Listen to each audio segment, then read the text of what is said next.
বন্ধুরা, সাজানো প্রশংসা চ্যানেলের আরেকটি ভিডিওতে তোমাদের অনেক অনেক স্বাগত জানাচ্ছি। আজকে একটা ভিডিও দেবো, রাত করেই করছি। এখন যখন ভিডিওটা করছি তখন 9টা, রাস্তাঘাটে ভীষণ জ্যাম, মানে সে আর বলার না। যাই হোক, ভিডিওটা করছি অবশ্য করেই সেন্সেশনকে নিয়ে। আর কালকে ভিডিও কোনো যাবে না, কারণ আমার আরেকটা বাড়ি আছে খড়দায়। কালকে আমি ওখানে যাব, গিয়ে সানডেটা কাটিয়ে সানডেতে ফিরবো। সানডেতে হবে না আর ভিডিও, মানে কালকে পরশু কোনো ভিডিওই হয়তো পাওয়া যাবে না। যদি ওই বাড়িতে গিয়ে করতে পারি, যদি ওই বাড়িতে তো আমার ওয়াইফাই নেই, তো ভিডিও করতে ইচ্ছা করে না।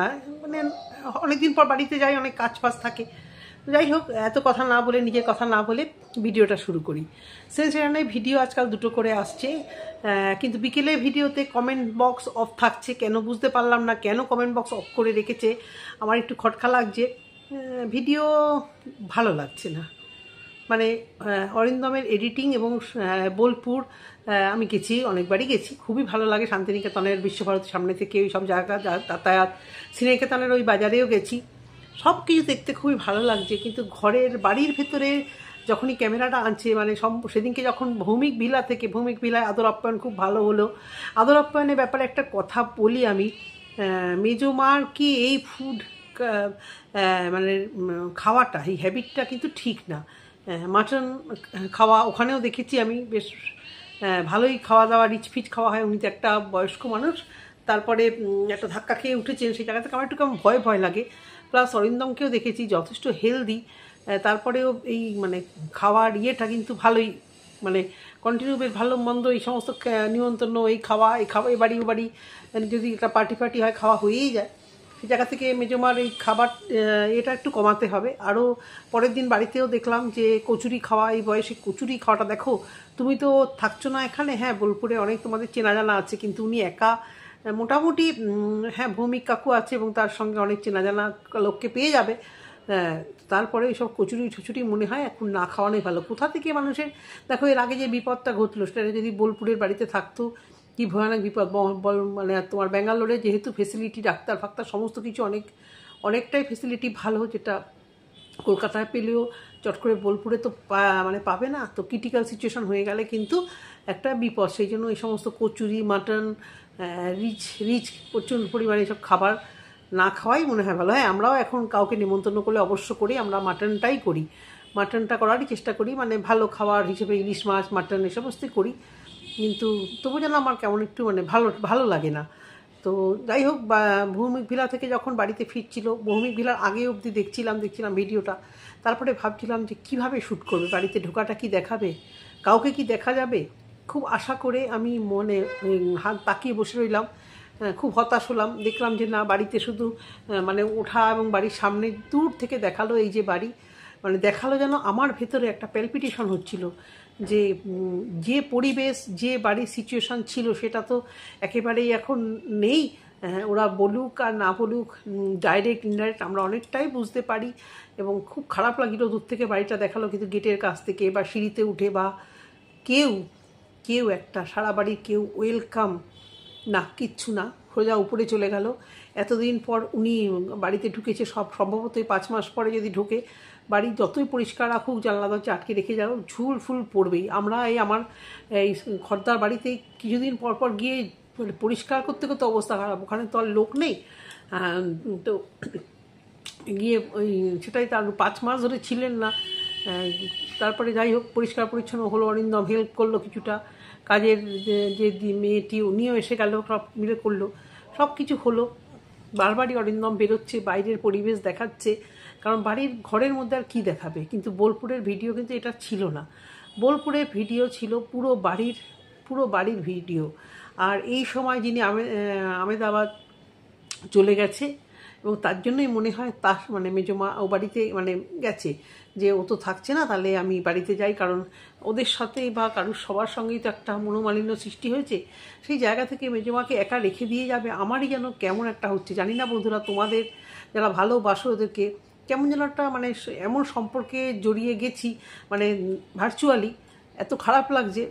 কারণ আমিও তো জয়েন্ট ফ্যামিলিতে বড় হয়েছি, তো হঠাৎ করে এরকম মানে চিন্তাই করা যায় না। উনি আসলেন, উনি ও বাড়িতে গেলেন, শুধু বাড়ির ভিতরকার ভিডিও দেখা যাচ্ছে, এবং বাড়ির মানে একটা কাকপক্ষীও আসছে না ওপরে, এবং উনিও কি ওপরে থেকে নিচে যখন নামবে তাদের সঙ্গে যখন দেখা হবে কি হবে কি না হবে, অরিন্দমকেও বাড়ির উঠোনে বা কোথাও একটু ঘোরাঘুরি করা বা ছাদে যাওয়া কিছুই আমরা দেখতে পাচ্ছি না। আমি শুধু হাঁ করে ভিডিওগুলো দেখছি যে কাউকে কি একটু দেখতে পাবো বাড়িতে। এই যে আরও দুটি মেয়ে থাকে, তারা কি আদৌ মেজমার সাথে কথা বলবে? আর যদি কথা নাই বলে তার যা এবং তার এই যে দেওরদের এই মেয়ে দুটি যদি কথা না বলে বা প্লাস দেওর, তাহলে সিচুয়েশনটা কোথায় গিয়ে দাঁড়াবে? কীভাবে উনি ওখানে থাকবেন?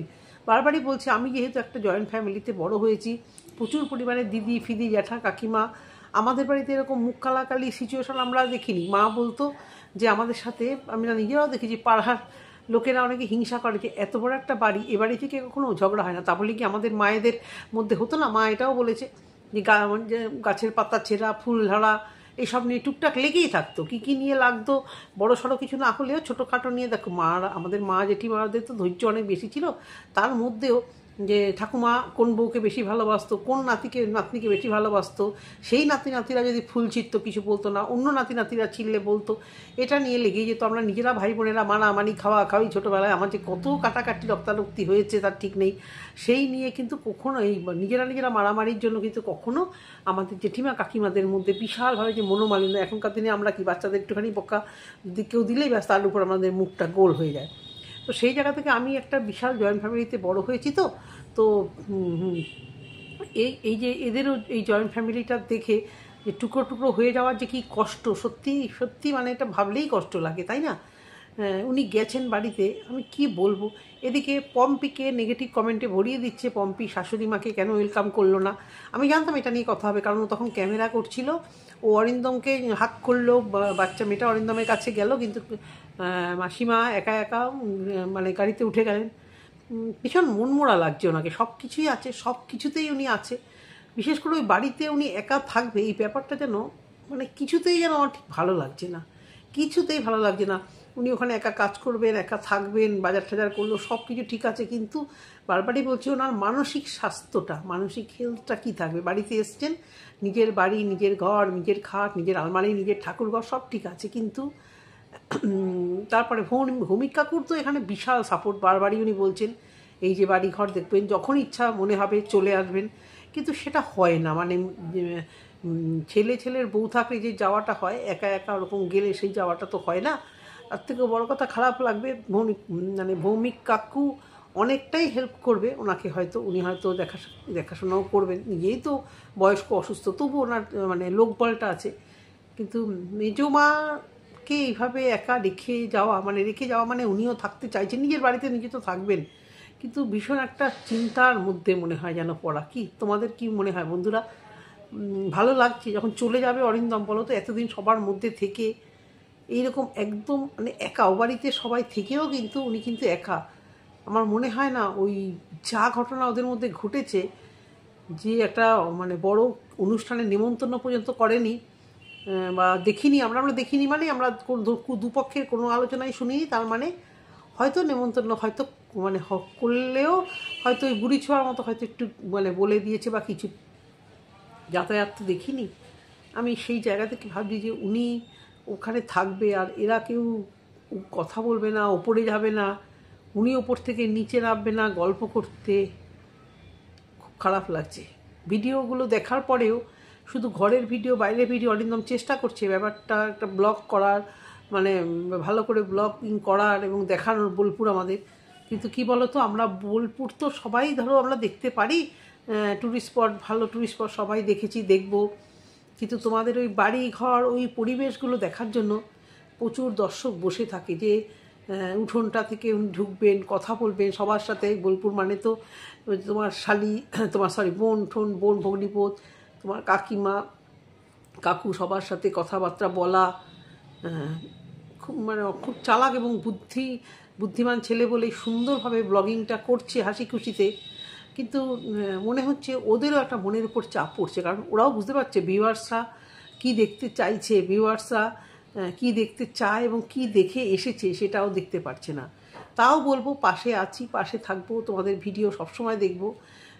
ওরা যদি মনে করে যে বোলপুরের, অনেকেই বলে না বোলপুরের সবাইকে দেখিয়ে তোমরা ভিউজ কামিয়েছো, অনেক টাকা আর্ন করেছো, তো তো তাদের মতো জবাব তুমি দেবে যে তাদেরকে না দেখিয়েও বোলপুরে শুধু তোমাদের ঘর, তোমাদের বাড়ি, পাড়া, মানে আশেপাশে সমস্ত কিছু দেখিয়েও কিন্তু ভিউজ আর্ন করা যায়। সর্বোপরি তোমাদের ভিডিওর একটা মানে ভীষণভাবে আকর্ষণ হচ্ছে মেজমা। ভালো লাগে, যতদিন দেখতে পাবো ভিডিওতে ততদিন কোনো একটা মানে ক্লিপও মিস করবো না মেজমাকে দেখানোর।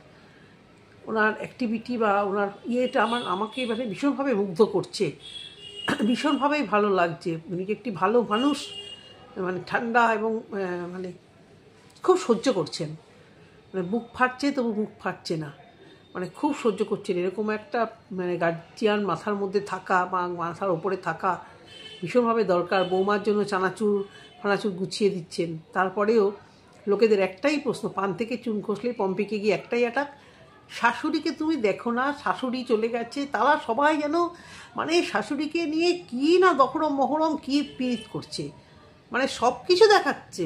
ভালো জিনিস দেখতে পাচ্ছি আমরা, ঠিকই তো বলেছে। এতদিন ধরে যে সম্পর্ক রাখলো, আর 5 মাস থাকলো উনি এমনি ভালোবাসা না পেলে 5 মাস, আর শাশুড়ি আর বৌমা যখন কথা বলে মনে হয় যে বৌমা শাশুড়িকে হেলাচোদ্দা করে, তোমাদের মনে হয় তাই দেখে? কিন্তু তোমাদের তো বলতেই হবে, তোমাদের তো নেগেটিভ কমেন্ট করতেই হবে। আর মেবি সেই কারণে বোলপুরে এই ভিডিও পোস্ট করলেই দেখছি একদম কমেন্ট বক্স একদম টার্ন অফ হয়ে যাচ্ছে, টার্ন অফ করে রেখেছে, ইচ্ছে করেই রেখেছে, কারণ ওদের ভিডিওতে বাচ্চাদের দেখায় না। আমি তো জানি বাচ্চা কাচ্চাদের দেখালেই কমেন্ট বক্স বন্ধ করে দেয়। সেই জায়গা থেকে হয়তো মানে কিছু উটপটাং আবিজাবি মুখোশধারী হয়তো ফেক আইডি নিয়ে কমেন্ট করা কিছু ব্যক্তির থেকে বাঁচতে হয়তো অরিন্দম কমেন্ট বক্সটা অফ করে রেখেছে। আমি মানে ভালো থাকুক, শরীর স্বাস্থ্য, শারীরিক মানসিক সব দিক থেকেই সবাই ভালো থাকুক, সর্বোপরি মেজমা ভালো থাকুক, এবং নিজের বাড়িতে এসছেন, স্বাধীনভাবে থাকবেন। নাই আসলো কেউ, দরকার নেই তো, একলা চলো না, কি দরকার? আছে তো আশেপাশে, কেচে না জানা মৌমি কাকু আছে, সবাই আছে। তো একটা জিনিস অবাক লাগলো যে জানি না, এখনও তো 2 দিন বাকি আছে, ভিডিও দেখবো আমরা সেই ভিডিওতে আমরা বাহাদুরকে দেখবো কিনা। অরিন্দমের কাছে রিকোয়েস্ট করবো, যদি আমার ভিডিও দেখা হয় বাহাদুরদাকে তোমাদের ভিডিওতে দেখতে চাই। বাহাদুরদার সঙ্গে কি আদৌ দেখা করেছো? প্লিজ বাহাদুরদার সঙ্গে দেখা করো। সৌহার্দ্য অর্পির সঙ্গে দেখা করবে কিনা কলকাতায় যখন ফ্লাইট ধরবে, ঠিক জানি না, বলতে পারছি না। ওদের বাবা, ওদের রেস্টুরেন্টে বিশাল ভিড়। আমি ফিরলাম হ্যাঁ আউটন বিহানের সামনে থেকে, বেশ ভালো দেখলাম, ভিড় আছে, মানে ডেকোরেশন ভালো করেছে, কালী পুজো উপলক্ষে বেশ সাজাচ্ছে, ভালো করেছে। জানি না এদের সঙ্গে দেখা হবে কি না। সর্বোপরি অনেক কিছু বলতে চাইছি মেজমাকে দেখে, মানে ওই বাড়িটার মধ্যে কেমন যেন ওটা লাগছে, জানো তো, প্রাণহীন। মেজমা আছে, প্রাণ আছে বাড়িতে, কিন্তু ওই বাড়ির যে হট্টগোল, বাড়ির ঠিক সেই মানে চেঁচামেচি কলহল, সেটা যেন কোথা থেকে মিস। মানে শুধু রান্নাঘর আর বেডরুম, ঠাকুরঘর, ঘরের ভেতরটাই দেখতে পাচ্ছি, হাঁ করে বসে আছি। দেখবো একটু যে কেউ অন্তত এসে ওনার সাথে কথা বলছে, কাউকে অন্তত আমরা দেখছি। সেটা কি আমরা কখনোই পাবো না দেখতে? জানি না, আশা করে আছি, খুব মিস করছি সেই দিনগুলো দেখার। এটুকুই বলার। ভিডিওটা যদি ভালো লেগে থাকে বন্ধুরা, অবশ্যই করে কমেন্ট সেকশনে কমেন্ট করুন। টাটা।